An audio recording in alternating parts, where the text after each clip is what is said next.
Générique. Bonjour à tous et bienvenue dans La Flemme, on est aujourd'hui le mardi 14 novembre et c'est la Saint-Sidoine. Bonjour à tous les Sidoines et bonjour à vous tous. Peu importe si vous vous appelez Sidoine ou pas. Qui s'appelle Sidoine? Aucune idée. Vous connaissez ma Sidoine? Aujourd'hui c'est l'anniversaire de Nagui.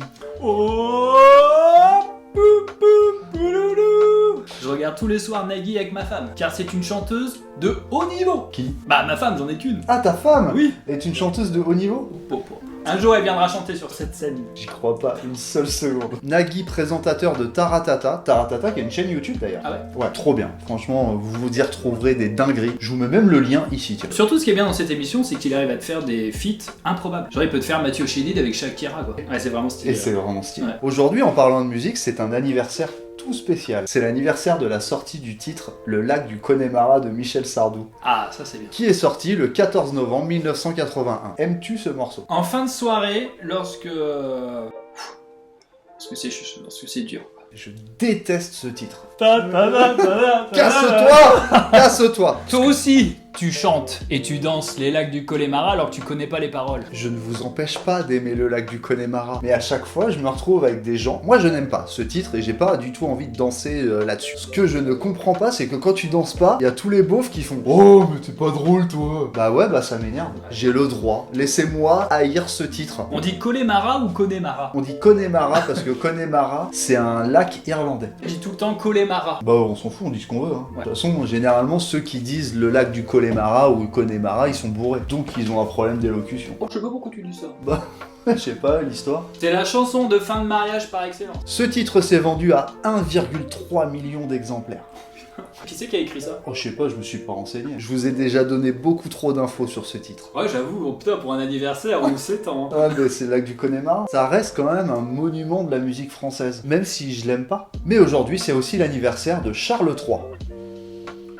Ouais, j'ai fait la même tête. Vraiment, quand j'ai vu ça, je dis, faut forcément qu'on en parle, mais qu'est-ce qu'on va bien pouvoir dire dessus? Et en regardant le truc le plus chiant de la planète, parce que Charles III, c'est quand même pas le visage le plus réjouissant. Mais je me suis posé la question, à quoi sert la famille royale en fait? Parce qu'ils ont un gouvernement, l'Angleterre. Ouais, c'est vrai. En ce début de semaine, je vais donc répondre à cette question. À quoi sert la famille royale d'Angleterre? En fait, le roi d'Angleterre, il sert juste à passer le relais d'un gouvernement à un autre. Mais juste à passer le relais, en réalité, c'est le peuple anglais qui vote pour élire son gouvernement. Le roi d'Angleterre ne décide rien, il a simplement que 3 pouvoirs. Le pouvoir d'être consulté, le pouvoir d'avertir et le pouvoir d'encourager. Donc, il sert à rien, mais vu les bâtiments, les voitures, les voyages officiels, je me suis posé la question combien coûte aux contribuables anglais la famille royale d'Angleterre? Est-ce qu'il prend de l'oseille sous forme d'impôt ou de donation? Eh bien, dans les impôts anglais, il y a une petite ligne qui s'appelle la subvention royale. Et cette subvention royale coûte au peuple anglais tous les ans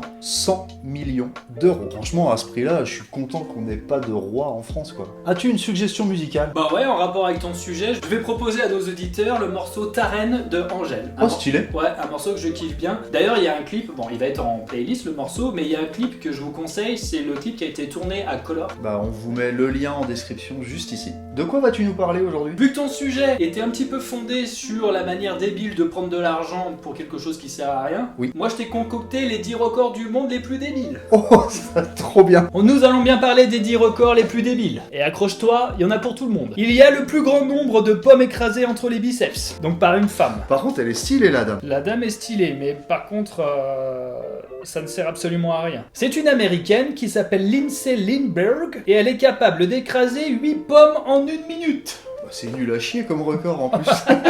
Et dans l'article, ils mettent de quoi régaler toute la famille avec du bon jus de pomme.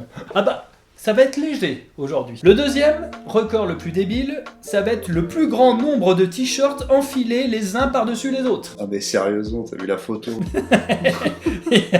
Ça peut être une idée de soirée pour vous si vous vous faites chier en ces temps pluvieux, il commence à faire nuit de plus en plus tôt. Sachez que cet homme a pu enfiler 227 t-shirts les uns sur les autres. Mais par contre, il a l'air d'un con. Mais après, faut les enlever en plus, c'est hyper long. Il faut les laver peut-être. En 3, lui c'est juste un malade mental à mon avis. Il a le record du plus grand nombre d'abeilles sur le corps. Bah ça m'impressionne pas plus que ça. Moi mon pote, j'ai un papillon magique qui arrive vers moi, je cours partout. Je suis un dingo. C'est vrai que t'as peur des guêpes et tout, toi. Ah ouais. Cet inuberlu a réussi à avoir 331 000 abeilles sur lui, sans se faire piquer. J'ai une question. Oui.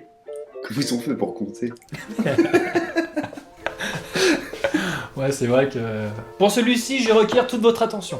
Car là, nous sommes face à un spécimen d'une rare rareté. Mesdames et messieurs, le plus grand nombre d'œufs écrasés sur la tête en 1 minute. Théma, cette tête de vainqueur, mon pote. Il a un coco sur la tête tellement qu'il a écrasé 2. Cet homme a réussi à écraser 89 en 1 minute. On sait pas si c'est admirable ou détestable. Bah moi j'ai une réponse. Hein. Le prochain, c'est le chien qui a réalisé le 30 mètres en trottinette le plus rapide au monde. Bah par rapport aux autres chiens, pas par rapport aux hommes. Ouais, mais il a réussi à faire 30 mètres en 20 secondes. Je sais même pas si moi je le fais. Ah bah si, 30 mètres c'est éclaté. Ah si c'est Ah éclaté. ouais, bon, ouais, il est nul ce chien. Ce record est incompréhensible. J'ai beau le relire, j'y crois pas messieurs. Nous avons le record de lancer de gazinière en 1 minute. Je me casse. Oh, même moi je pourrais, je me barrerais. Le recordman du monde est capable de lancer 24 gazinières en 1 minute. J'aimerais bien savoir comment il a eu l'idée. Il est chez lui, il dit oh vas-y chérie, on jette les gazinières. Je pense qu'il travaille à la déchetterie. Voilà, si vous-même vous avez un record, vous pouvez nous le mettre en commentaire. On le dira à personne. Même si tu te mets par exemple des limaces dans le slibard, je ne te jugerai pas. Si tu as un rêve, vas-y, la preuve. Tout est réalisable. Tout le monde peut faire tout et n'importe quoi. C'était un peu n'importe quoi le truc des pommes. Qui a l'idée de faire ça, sérieux?